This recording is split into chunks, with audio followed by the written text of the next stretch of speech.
Here, take it. I'll light a candle as an offering."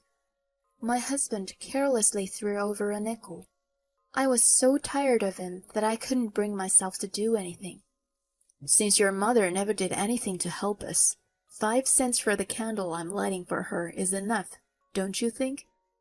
You made me worry, so I got home quickly, but it was just that your mother had died? What a hassle. I'm busy now, too." Saying such things about my mother, David was being too cruel. My mind was blank, and I just stared down at the floor. "If you have enough free time to organize this funeral, why don't you clean the house more? You've really been slacking off these days." "If you really think so, you could help out a bit." "What? Housework is for women. Don't talk back to me when you're so useless." My husband said that and quickly began gathering his belongings. Without asking where he was going, I stood still, staring at his overweight back. "I was supposed to go on a business trip tomorrow, but I've decided I'll head out today. Bye." With those words, he left the house. As if waiting for this moment, as soon as I heard the front door close, tears welled up in my eyes. "Yeah, 5 cents is enough, huh?" I muttered to myself in a dry voice and took a few steps forward on my unsteady legs. My mom raised me as a single mother. She experienced a lot of hardship, but she never showed that to me. She would always tell me in a bright voice, "Everything will work out." She was someone I respected. I didn't want to leave my mom alone after graduating from high school, so I found myself a job in our neighborhood. It was a challenging job, and I didn't get along with my colleagues, but I was happy that it gave me the money to be able to afford a better life for my mom and I. When I received my first paycheck, I took my mom to a somewhat high-scale restaurant, and whenever I get a bonus, I would take her on a weekend trip somewhere.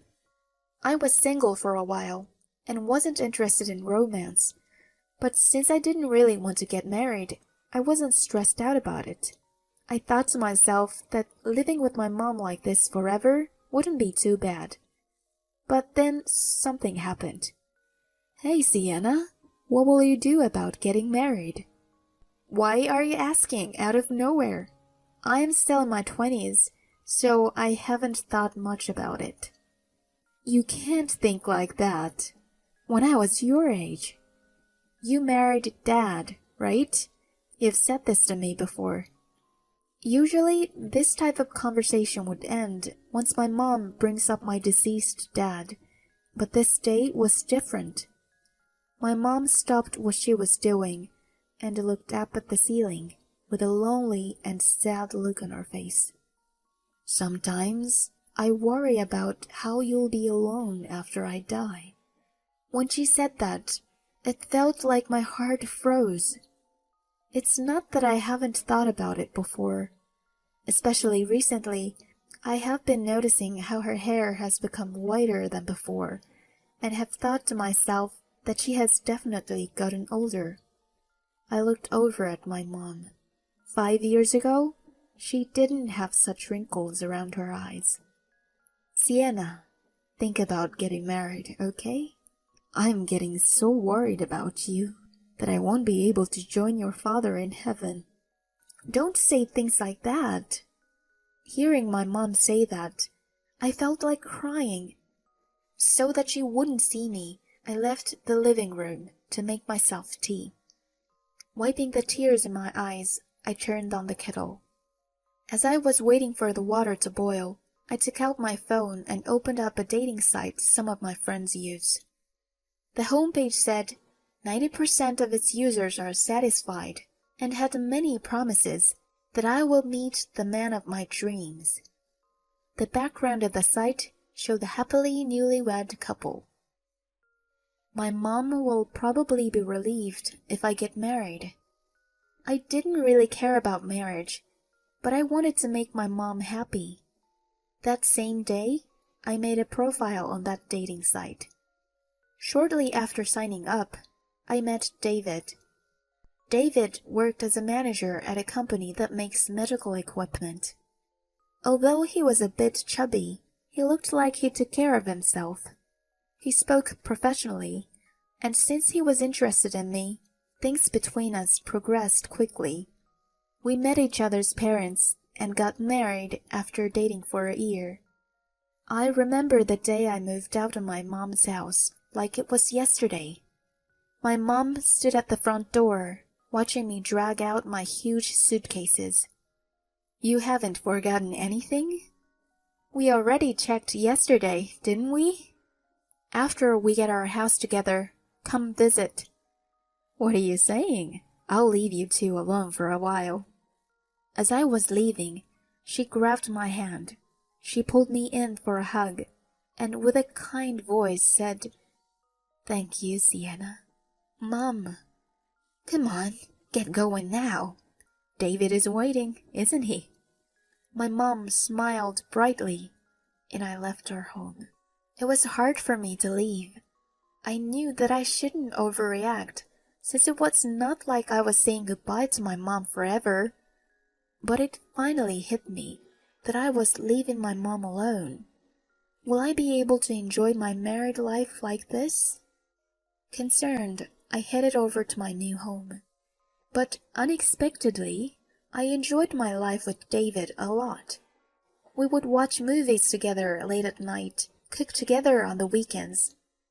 Honestly, there were even moments where I forgot about my mom. But that happy life came to an end after 4 months. "Thanks for the meal. I'm heading to bed now." "I get that you're tired, but I'd like it if you could at least help me clear the table. You promised that if I cooked, you'd wash the dishes, right?" "Isn't it mean of you to force me to do that when I'm so exhausted from work?" "Even though I also work full-time, I make sure to cook every night." I wanted to say that, but my words got stuck in my throat. I remembered how scarily my husband reacted the last time I spoke against him. I stood silently, and David disappeared into our bedroom with a big yawn. He probably is really busy at work. He leaves for work earlier than me and gets back home later. He's told me that before the end of every quarter, he has to desperately bring in customers, so it should be okay once things at work calm down. Once he relaxes, the old him will return, and we'll be back to our happy married life. My heart felt tight in my chest. At that moment, my phone went off. It was a text from my mom. "Sienna, how are you? Are you getting along well with David?" "I'm doing well. Recently, I've been getting a bit short of breath, so I plan on exercising more." Honestly, I wanted to go to my mom for advice, but I also didn't want to make my mom worry after she was so happy about me getting married. I pushed away my worries and sent her a happy message. 6 months later, on a Saturday morning, my phone's ringtone woke me up. I assumed David was on a business trip somewhere since he wasn't at home. Still not fully awake, I picked up the phone. "Hello? Sienna?" "Grandpa? What happened?" "Calm down and listen to me. Your mom passed away." At first, I couldn't understand what my grandpa was saying. "Mom died?" I couldn't believe it. Feeling shell-shocked, I quickly changed my clothes and headed to the hospital. As I stood next to my mom's hospital bed, I looked down at her and felt like she would stand up any moment. Not fully accepting that she had passed away yet, I listened to the doctor's explanation. As my grandpa was handling the paperwork, I called David. "What? I'm working right now." "Mom died. There's a lot I need to do now." "Huh? That's it?" Hearing David's angry tone of voice, I felt my breath stop. What is he saying? Can you go home now? I'm hanging up. Bye. The sound of the call being hung up burned in my ears. When I got home, David was already there. His suit jacket was thrown across the sofa, and crumpled fast food wrappers were thrown around the floor. Welcome back. You're late, huh? I came back home earlier for you. I didn't have the energy to reply to what he said. Looking away from him, I began to speak. Mom's funeral and wake will be tomorrow and the day after, so please take time off work. Why? I have a business trip tomorrow, so there's no way. No way? Maybe I'll just light a candle for her or something. David furrowed his brow while looking into his wallet. Thinking about it, when we got married, your mother didn't help at all with paying for the ceremony. Well, Mom didn't have that much money, and she had to worry about her own living expenses. I don't care. Since your mother never did anything to help us, 5 cents for the candle I'm lighting for her is enough. Here, take it. My husband carelessly threw over a nickel. I was so tired of him that I couldn't bring myself to do anything. Saying such things about my mother, David was being too cruel. My mind was blank, and I just stared down at the floor. If you have enough free time to organize this funeral, why don't you clean the house more? You've really been slacking off these days. If you really think so, you could help out a bit. What? Housework is for women. Don't talk back to me like that. You're just useless. My husband said that and quickly began gathering his belongings. Without asking where he was going, I stood still and stared at his chunky back. I was supposed to go on a business trip tomorrow, but I've decided I'll head out today. Bye. With those words, he left the house. As if waiting for this moment, as soon as I heard the front door close, tears welled up in my eyes. On the day of the funeral, many relatives asked me where my husband was. I couldn't bring myself to say the truth, so all I said was, on a business trip. I wanted to properly send off my mom, so I was very busy. When my mom was placed in her coffin, she wore more makeup than she ever did when she was alive. It seems that seeing her that made up finally made me realize the reality of her passing. Looking at her face, I felt it getting harder and harder for me to breathe. I decided to step outside for some fresh air, and bumped into someone. Excuse me. No. Sienna. It's been a while. Do you remember me? This soft-mannered man was a distant relative I had met once, a long time ago. We stepped outside. He sipped on a can of coffee and spoke to me about his work. I work for Kenko. It's a company that makes medical equipment. Oh? My husband also works there. Really? Smith. You're married to David Smith? My relative had a grim expression on his face, and he looked down in thought. Wondering why he would make a face like that, I waited for him to speak. Actually, David currently took bereavement leave. What? He's supposed to be on a business trip. We haven't been sent on any business trips in a few months now. It's not our busy season after all. Hearing what my relative said, I was stunned.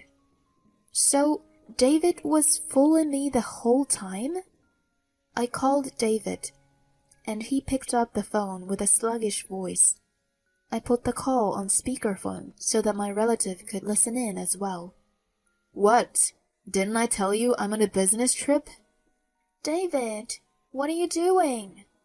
I need to go now. A client is calling. Bye. David hung up the phone, and I turned to look at my relative. He nodded at me, and I made up my mind. I won't forgive him. I need to make him pay for this. The next few days, I was full of rage. With the help of my relative, I learned all about what David has been doing the past 6 months. He would take bereavement leave or say that my health is bad in order to take days off or leave work early. That's how I understood he was having an affair. His lover must be the woman who was with him on the day of my mom's funeral. My relative got to processing David's dismissal from their company and let me know when David was officially laid off. I got to preparing divorce papers and to packing my stuff to move back home. Luckily, David had lied that he was on a week-long business trip, so everything went super smoothly. When I moved out of the house, all I left behind were the divorce papers for him to sign, his dismissal notice, and his nickel. I don't think he even deserved those 5 cents. After locking the front door, I dropped my key into the postbox and went back to my childhood home. Not long after, I got a call from David. "What you doing? Why would you say something silly like that to my company?" He was furious, but his words were quick and clear. I didn't get caught up in his anger. I was calm and I replied, "Something silly? What could you be talking about?"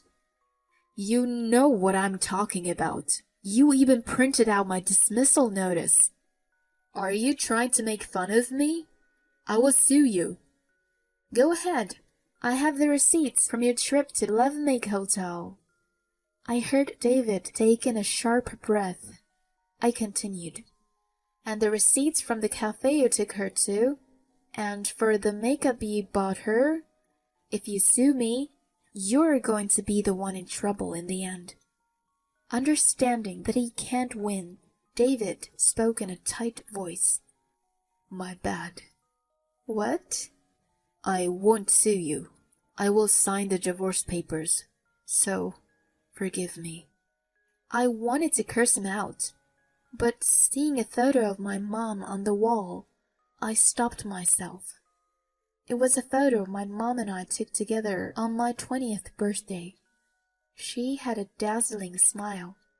Though I can't talk to her anymore, I know what she would think. I can't forgive David, but I want to act in a way that would make my mom proud. I gave David a curt reply and hung up the phone. "Lucky, Momo, catch!" I threw a dog toy across the park. Our 2 puppies chased after their toy quickly, and my boyfriend and I watched them with a smile. I met my boyfriend when taking Lucky out on a walk. He was out walking his puppy, Momo, and we got along well as fellow dog owners. I first got Lucky because I felt lonely living in my childhood home alone. But thanks to him, I had a TV drama-like encounter with my boyfriend. Even now, I find it incredible. Maybe this was a gift from my mom who is watching over me. I've heard that David's company sued him for his bad attitude and his many mistakes at work. He tried to run away from it until the very end, claiming that I had lied about his affair. How rotten could he be? I don't think I'll ever meet David again, but I'm sure he's getting payback for what he's done. I'm grateful. Next week is the anniversary of my mom's passing. My boyfriend told me he wants to join me when I go to visit her grave. I plan on buying her a bouquet of her favorite flowers and introducing her to him. I've been through a lot, but I've overcome that, all thanks to my mom. Everything will work out. You were right. I'm happy now. So don't worry about me, and rest well.